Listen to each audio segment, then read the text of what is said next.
In a match like this, there's no point system. It's normally win or lose. This match is scheduled for 3 rounds of 10 minutes each. The man with the glasses and the white shirt is Grandmaster Gracie.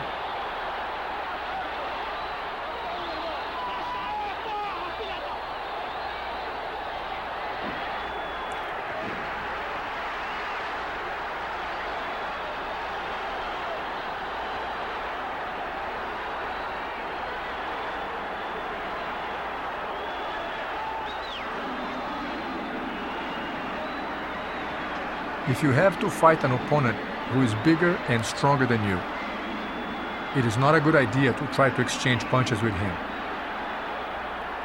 Our objective is not to give the other fighter the distance he needs to hit. You want to stay too far or too close. A hit from somebody like that is the last thing you want. The jumping around you see is in hopes to disguise his approach. Due to the big weight difference, it might be difficult to flip the opponent. One has to wait for the right moment.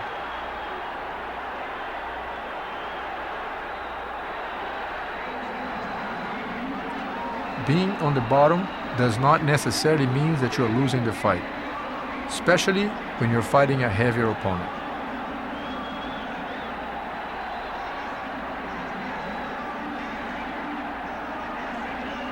You may have to wait for a while for the right opportunity to turn things around. Jiu-Jitsu techniques will give you the elements to wait for that opportunity.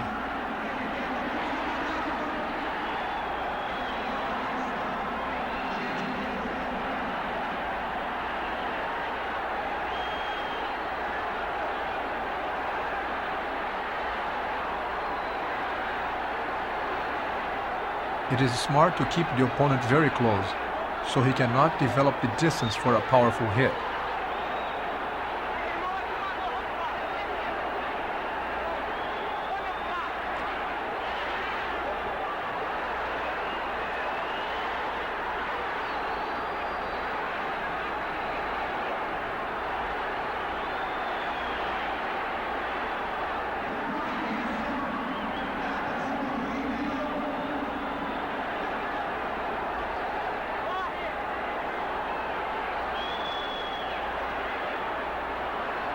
Strikes to the kidneys can be very effective on the long run.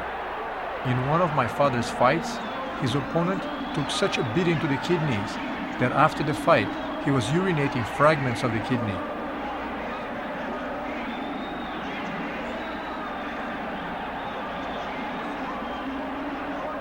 Remember that in reality, it is much more difficult than you realize to use fancy kicks and those supposedly deadly punches, especially when you're dealing with someone as strong as this man.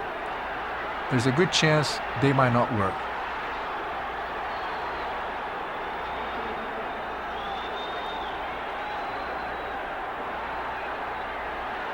As you can see, in this kind of fight, they are not trying to make it look good for the camera or the audience. They are trying to survive. In their first fight, 3 years before, the brawler was sure of victory and fought much more aggressively, but that didn't work. He was defeated with a chokehold in 12 minutes. Now, in this rematch, Rickson's second professional fight, the brawler is a little more apprehensive.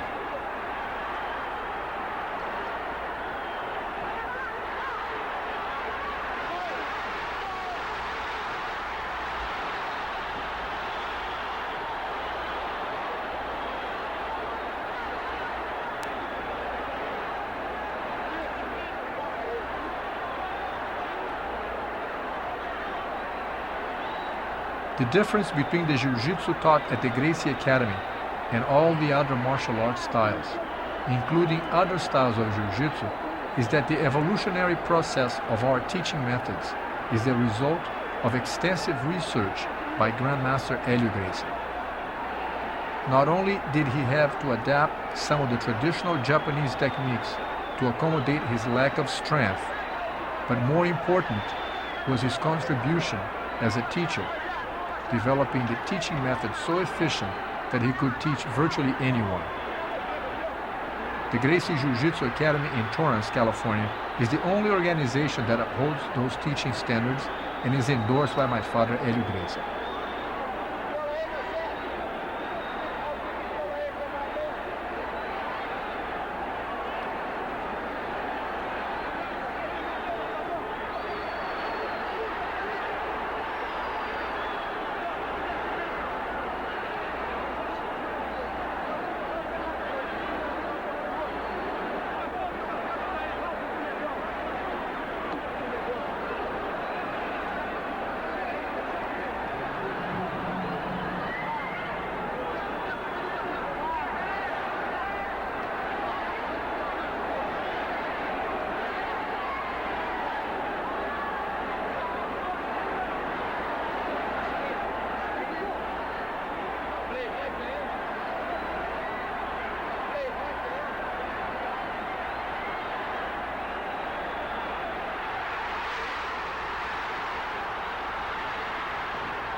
The referee will stop the fight and drag both contenders to the middle of the mat.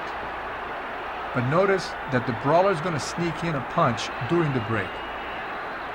The referee will call his attention, but since this is not a point system fight, there's nothing he can do about it. He can't disqualify the brawler for that.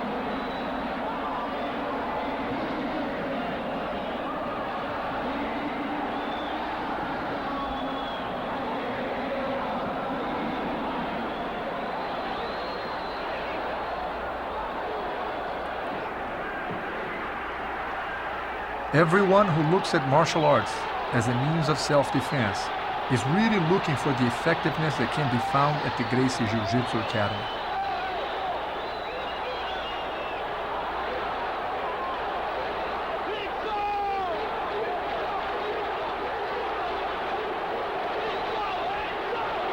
The brawler now is trying to apply the same choke as he did on the boxer in the previous fight, but the Gracie brother knows better and avoids that.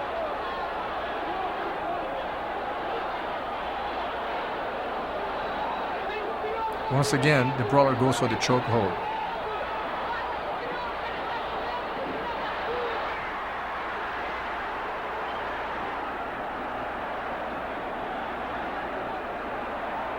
Once again, the Gracie brother prevents him from succeeding.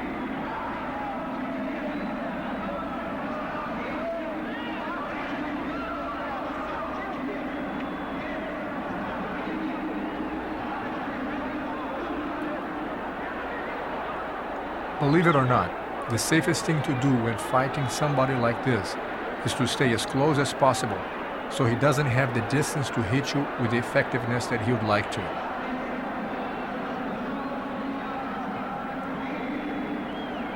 Knowing the proper techniques of Jiu-Jitsu gives you the confidence to lunge in.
Keep in mind that Jiu-Jitsu was developed so that the little man can fight the big man.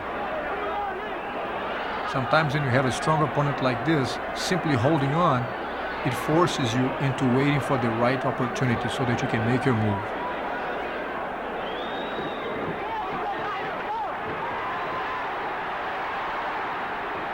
That is the end of the first round.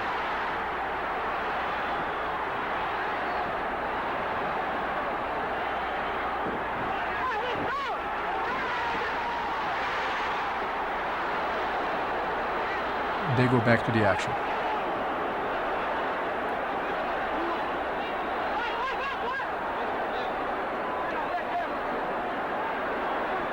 The big man now is trying some intimidation techniques.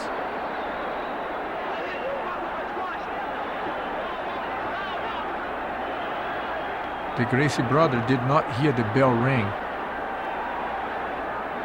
and he checks with the referee to see if the round has begun.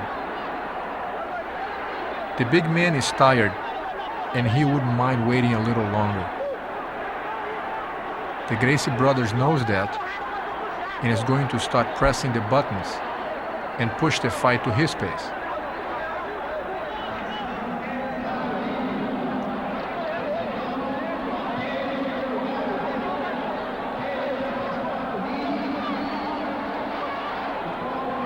As they fall down, the brawler almost accomplishes a crucial top position, but proper leg work prevents it.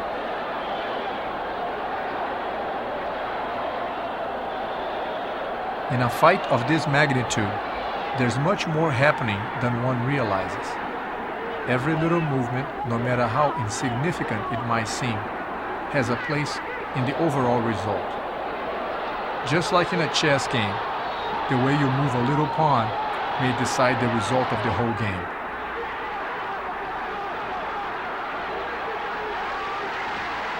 You can actually feel your opponent's thoughts. It is important that you don't think they are just holding on to each other.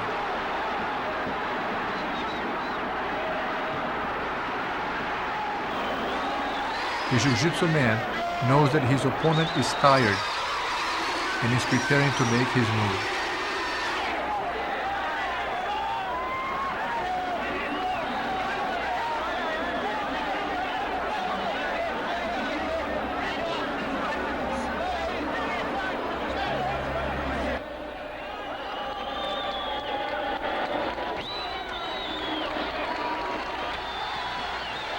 He works his way around the back of his opponent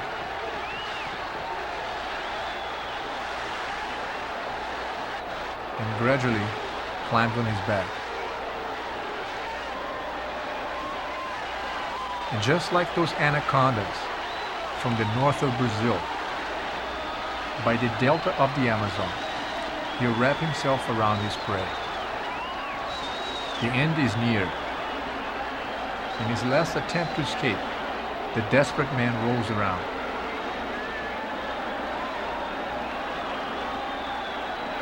He even tries eye gouging, but with the squeeze on the neck, the wild man taps out, and the tradition of the Gracie Jiu-Jitsu Academy lives on.